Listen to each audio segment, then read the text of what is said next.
Wizards are supreme magic users, defined and united as a class by the spells they cast. Drawing on the subtle weave of magic that permeates the cosmos, wizards cast spells of explosive fire, arching lightning, subtle deception, and brute force mind control. Their magic conjures monsters from other planes of existence, glimpses the future, or turns slain foes into zombies. Their mightiest spells change one substance into another, call meteors down from the sky, or open portals to other worlds. Wizards are scholars and dedicate their lives to learning and using magic. The lure of knowledge and power calls even the most unadventurous wizards out of the safety of their libraries and laboratories and into crumbling ruins and lost cities. Most wizards believe that their counterparts in ancient civilizations knew secrets of magic that have been lost to the ages, and discovering those secrets could unlock the path to a power greater than any magic available in present age. Role-playing wise, whether you decide to be good or evil depends largely how far you want to go to find power, and the means you want to gain said power and knowledge. Wizards' primary ability score is intelligence for their spells. Constitution and dexterity make good secondaries to help making the wizard a little bit more survivable. Proficiencies. The wizard is proficient at daggers, quarterstaffs, and light crossbows. As a wizard, you don't have any armor proficiencies, you just wear robes. This makes the wizards quite vulnerable to damage. You can, however, spec into this with multiclassing or picking up a feat that allows you to wear some armor. I will come back to this a little later in Multiclassing Ideas. Martially, there is also not so many weapons the wizard can use, and to be honest, you almost never will be using them since you have your spells. Wizards have access to the most spells in the game, since they can learn them from scrolls you find out in the world, and copy them in your spellbook for some gold. The price of copying a spell in your spellbook depends on which subclass you decide to specialize in.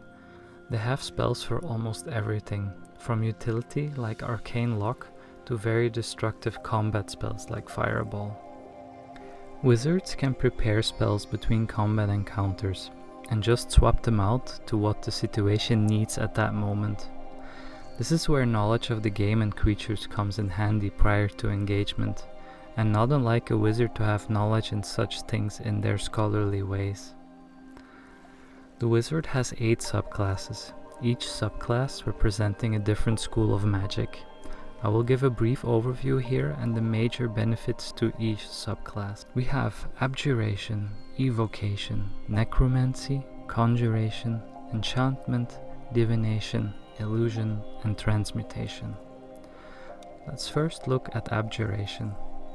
Abjuration spells summon wards, banish enemies, and nullify magic, suitable for those who wish to defend themselves and others. Evocation. Evocation spells focus elemental energy into powerful attacks and enchantments. Those who specialize in this school are known as evokers. This is for wizards who like to cause big area of effect damage. And they get sculpt spells, which in that case your area of effect damage won't hurt your friends, which is very useful. The School of Necromancy explores the cosmic forces of life, death, and the undead. You can summon the undead and deal necrotic damage. If you kill a creature, you also get some hit points back with Grim Harvest. Conjuration. As a conjurer, you favor spells that produce objects and creatures out of thin air. You can conjure billowing clouds of killing fog, or summon creatures from elsewhere to fight on your behalf.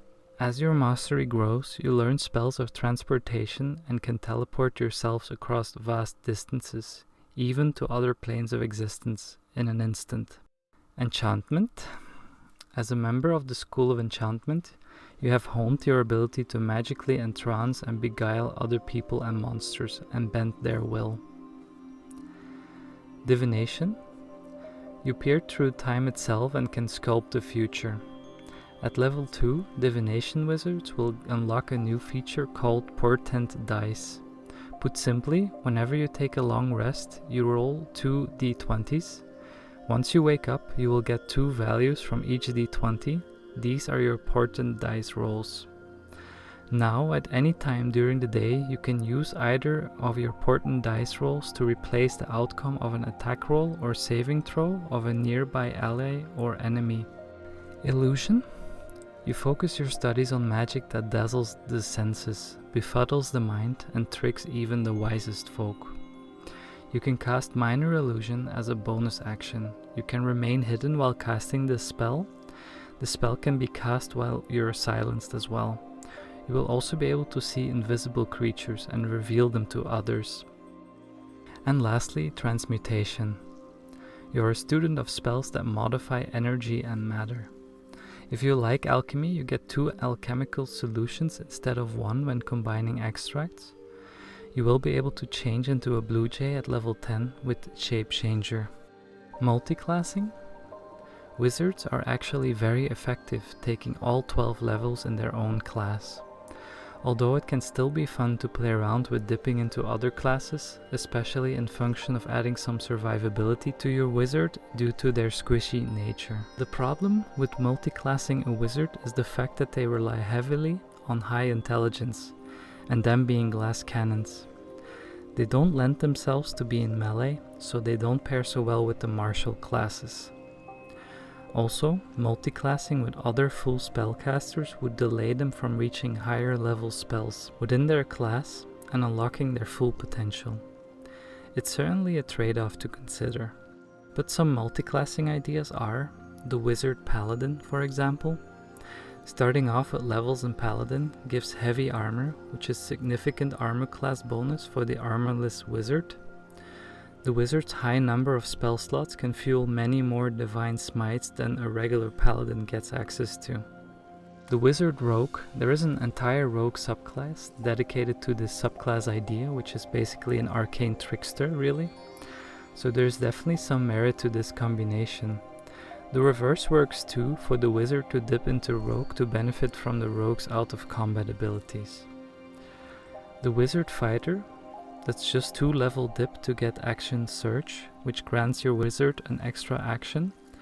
You also get to wear heavy armor and get second wind for a little self-healing in case.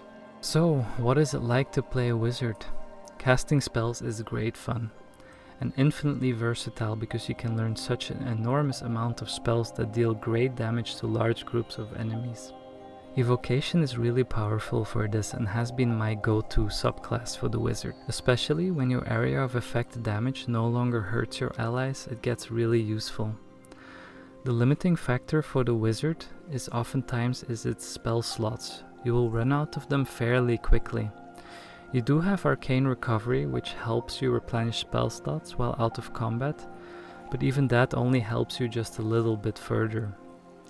When out of spell slots, I was often relying on cantrips, which are still good but not as powerful, and with the wizard being a glass cannon, positioning is oftentimes important to stay alive. Also useful to have a wizard to get to difficult to reach places with gaseous form that transforms you into a tiny cloud so you can fit through small openings. That's really all for the wizard. Thank you so much for watching. Like and subscribe if you enjoyed the video. I hope you all have a wonderful day, and until the next video. Bye.